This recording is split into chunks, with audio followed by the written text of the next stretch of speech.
10 and 4. That's what they said. I was there at 10, but that's all the effort I'm putting into it. I'm not even setting the camera set. It doesn't look like it. If they're going to Thursday, I can't hang around Thursday. And it's going to rain on Friday. It's going to rain. We're only supposed to be here 5 minutes. Okay. That's why everybody here. I know, that's what everybody here is. Just saying.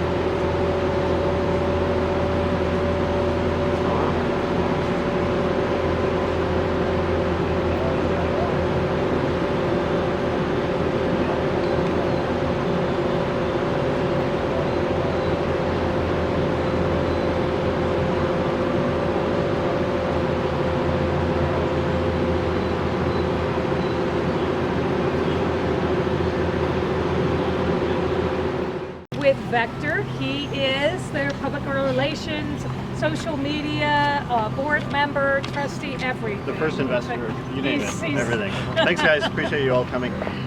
Jim Cantrell is going to be your spokesman here today, so we'd like to take shots if we can, close to the rocket as possible.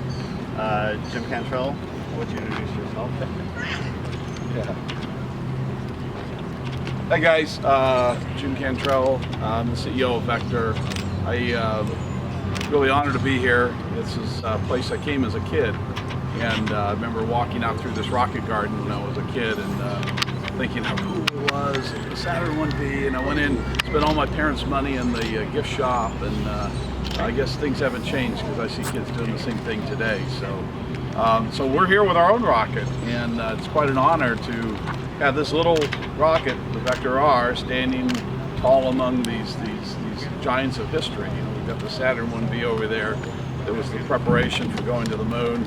We have the Redstones that launched our first satellites and launched our first astronauts. So it's quite an honor to even be here. So we're really proud of that.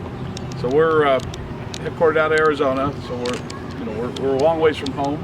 We brought this engineering model here at the request of Darlene and the Space Visitors Center to display. And this is an engineering model we never really built for display and for all these sorts of things. We built it to actually understand how our transport erector launcher that you see here works. So it's become a photo op kind of system. So we're planning to build 100 of these a year and launch them from various places, including Kennedy Space Center. And we launch small satellites primarily. They're microsatellites, anywhere from the size of a HP laser printer to the size of a loaf of bread. This one launches about 60 kilograms to orbit, which is 130 pounds. You compare that with the Falcon 9, which is about 6,000 or 7,000 pounds. We're quite a bit different. This is a low-cost vehicle, so everything about it is low cost. All the way from the Tex trailer that we used as the erector launcher base to the vehicle itself. The engines themselves have 15 parts per engine. So they're ultra simple, ultra low cost. Think of it as a Model T in simplicity, built out of carbon fiber and titanium. So we're on our way to doing some Block 0 launches. We'll have a Block 0 launch in 2 weeks, so stay tuned for that.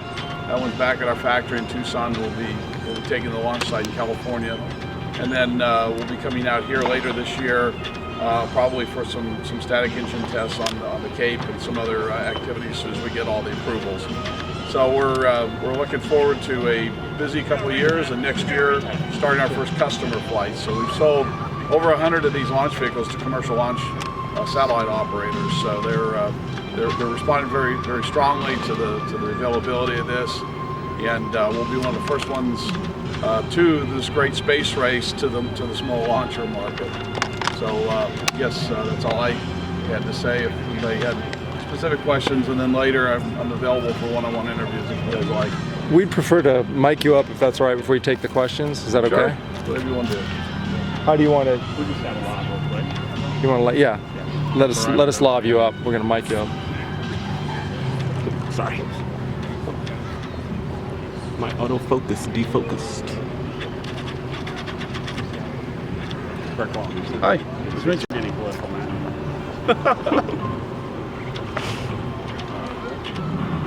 Got you tethered now. It's all right. I figured you were doing something legitimate back there. All right.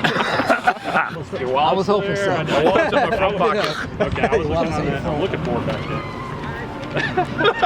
You couldn't find it, could you? You got some coupons for the Rocket Garden Cafe?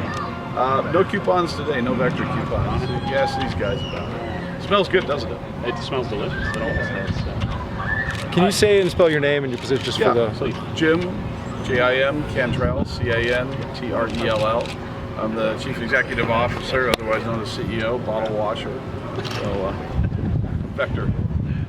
Jim, would you mind? I know you just kind of went over it for us a little bit. Kind of describe a little bit about the rocket, the payloads, and that type of thing, and how many times you'll be launching, really all over, but also here at the Kennedy Space Center. Sure, the rocket's a very simple two-stage rocket. It's one of the smallest launch vehicles in the world for satellites. And it stands about 42 feet tall and a little over 42 inches in diameter. It has propylene as the fuel, along with liquid oxygen. Propylene's kind of like liquid propane gas, and we chill it down to liquid oxygen temperatures to get it small, so that's something unique about us. But it's a green fuel, which is nice. We launched the small satellites into orbit from either here or other eastern site test ranges. We're also looking at Alaska and some other sites going to polar orbits. And the satellites we typically launch are small, in the size of a HP printer or a loaf of bread, and anywhere from between 10 pounds to something like 120 pounds. So this is, it's about twice the capacity, but it's a block upgrade from this. It's basically the same vehicle launched the same way. So that'll be addressing another segment of the market that we're seeing growing. So right now there's over 1,000 small satellites like this that are waiting for a launch. So the market's ready and there. And what we're trying to do is be the first to market to do this. And so we're in a hurry to get our rockets flying into orbit by 2018. Next year we'll be flying a bunch of suborbital missions, or this year rather, we'll be flying suborbital missions using our Block 0 series to test out the basic rockets. So we're using an incremental test approach, much like Apollo did. You see the Saturn 1B behind us, that was an incremental test of the bigger Saturn V. So we're using that same basic approach, so it's appropriate that we're here with the Saturn 1B. So we're headquartered out of Tucson, Arizona, where we manufacture the rockets, and we'll be flying upwards of 100 of these a year. How many employees do you guys have? And do you anticipate any of them working out here on the Space Coast? So we have 35 employees right now. We'll certainly have some here on the Space Coast at a minimum for launch. As we expand our operations, we build our manufacturing so that it can be modular, and that's what we call manufacturing cells. So at some point when the launch rates get up high enough, it'll make sense to build a manufacturing operation here on the Space Coast. Can you talk about operational costs compared with some of the bigger operations? I mean, obviously you mentioned it being cost effective. Yeah, so this rocket here, we can place your satellite in orbit for $1.5 million, which puts it in the range of a lot more organizations than something like the Falcon 9, which is $60 to $90 million, or something like ULA rockets, which are $200 and $300 million a piece. So it's orders of magnitude lower cost. It's order of magnitude simpler, order of magnitude faster. So the key feature here for a lot of the satellite operators is, instead of hitching a ride on one of those that goes maybe once or twice a year, they can hitch a ride on this, which will be going 100 times a year, and they can go when they want, where they want. And that's a key feature.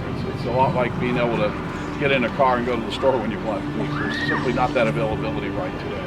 Jim, what stands in the way between you and launching for these thousands of customers who are out there ready to go?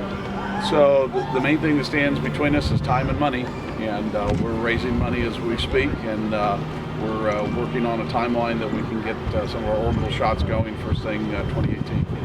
How much money are you looking for? So we're in the middle of a raise that's in the tens of millions of dollars. We don't require as much capital because it's a smaller rocket as many of the other rockets, which typically require $1 billion scale money. You mentioned launching from the Space Center here. Where specifically? One of the pads, or is this a mobile launcher situation? So yes, Saturday we announced at Space Florida that we're going to launch from Launch Complex 46. So that's a commercial launch pad that they've got. That's a multi-user pad. And sort of as a longer term activity with Space Florida, we're working to have our own pad out there, much like the other commercial operators have, and we can not have to deconflict ourselves.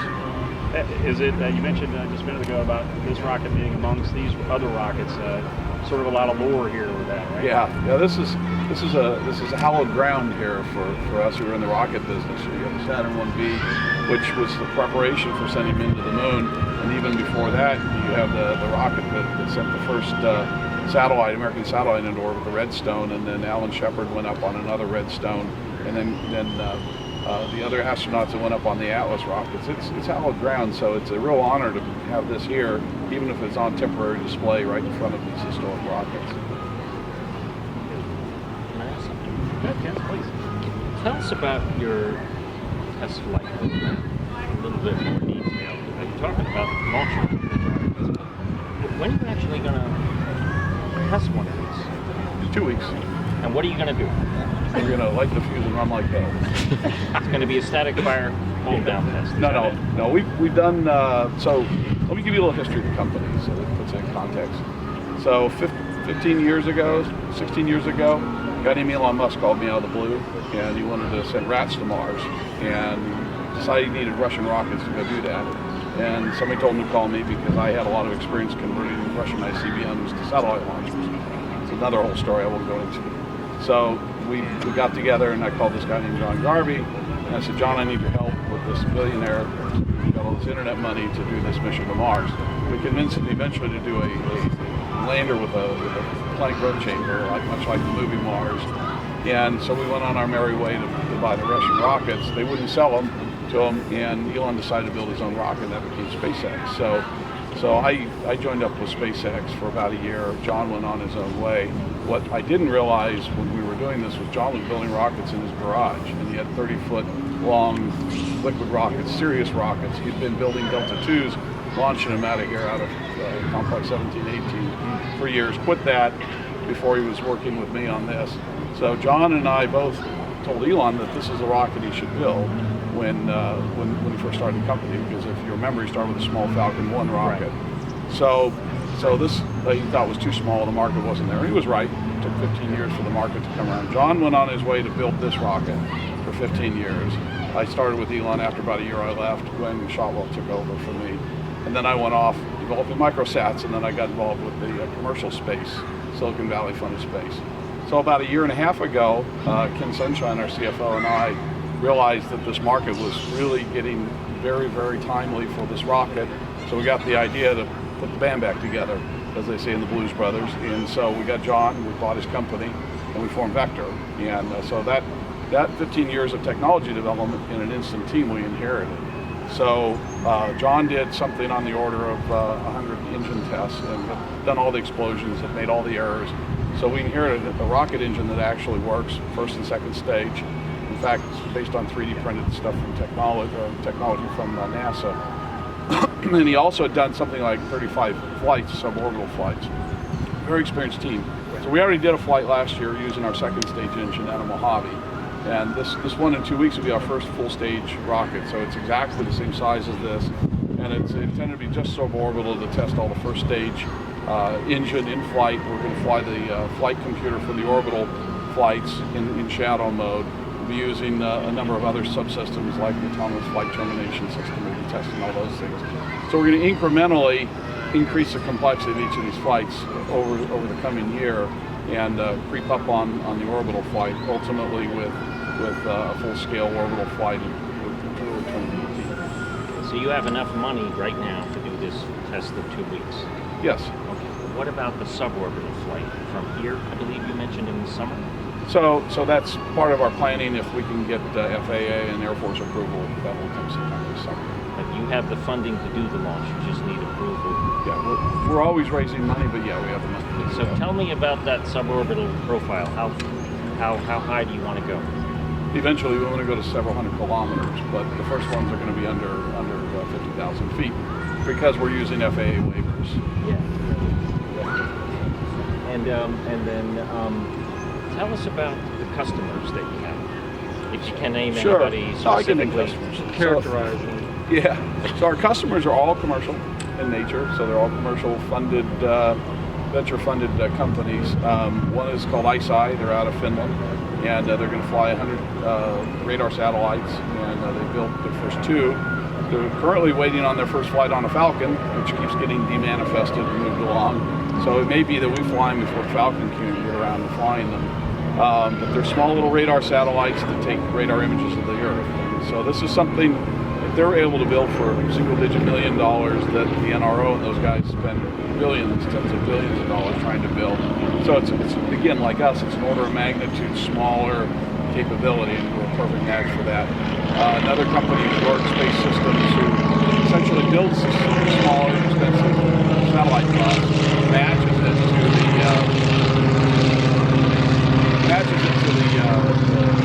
the rocket, so they sell a package, and they're flying a lot of military programs. That's another one that's bought something like 20 launches from us. And then Planet IQ is another notable one that is using GPS signals to make the atmosphere globally 24/7 with a network of about 100 satellites using occultation. Do you have any universities? Not at this point. How much it cost to build one? So the first unit is tens of $1 million, to get there. But in the early days, price is about what the cost is, and we get benefit from the bulk manufacturing. So we're employing automotive manufacturing approaches to this.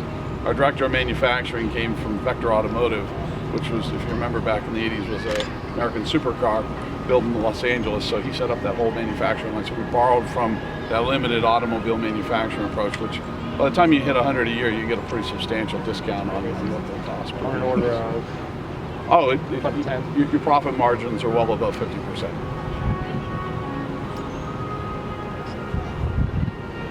All right, thank you very much. So much. Thanks a whole lot. One that looked exactly like this. Is that right? Ken wants to speak. Pretty much. It's a little bit longer second stage. And that's going to be 2018 from here? Maybe from from Alaska, maybe from someplace. Where is it? I think you mentioned California. Where's the California? Oh, we're the FAR test site. Where? The FAR test site. Can you spell it? It's an amateur rocket. So where's that? It's out in Mojave. Mojave. Okay. Which Alaska site are you using? One Kodiak? of these, another assembly? Nobody else is using We were it. Why supposed not? to go to Kodiak with this April launch, and the Missile Defense Agency decided they needed the launch range more than we did, despite having arranged this ahead of time. So everything normal with Means the they government. finally rebuilt. Well, all it's a their commercial stuff. launch range, and the government has priority. Yeah. So can you tell them a little irritated? Well, they did kind of have to pay for rebuilding stuff after that last Well, yeah, I mean, launch. yeah, they're the ones that blew it up, right? They also blew up everything around it. Right? And so the day we're shipping out, we get a phone call. You can't come up. Okay, thanks, guys. We just spent months preparing for this. Yeah, people thought Wallops Island was a mess. Kodiak was just, I mean, that was like, It was a that was disaster. obliterated. So mainly, we were invited by the visitor center to display it in a museum display in here about commercial space. Thor without the Yeah. No, I was here last summer and I got this voicemail from Darlene that said, "Hey, would you come visit me?" Oh, there it is. No, I had it. I don't remember her last name. Runs the visitor center here. And she said, "Hey, oh, I got you. Come visit us." And John and I showed up. I was in my shorts, I didn't think anything serious. So they had all the red carpet rolled out for us. John McBride was here. So yeah, I was like, "Great. How much is this going to cost me?" And she's like, "No. We just want you to come with us." So, Here, I'll do it with one of my cameras.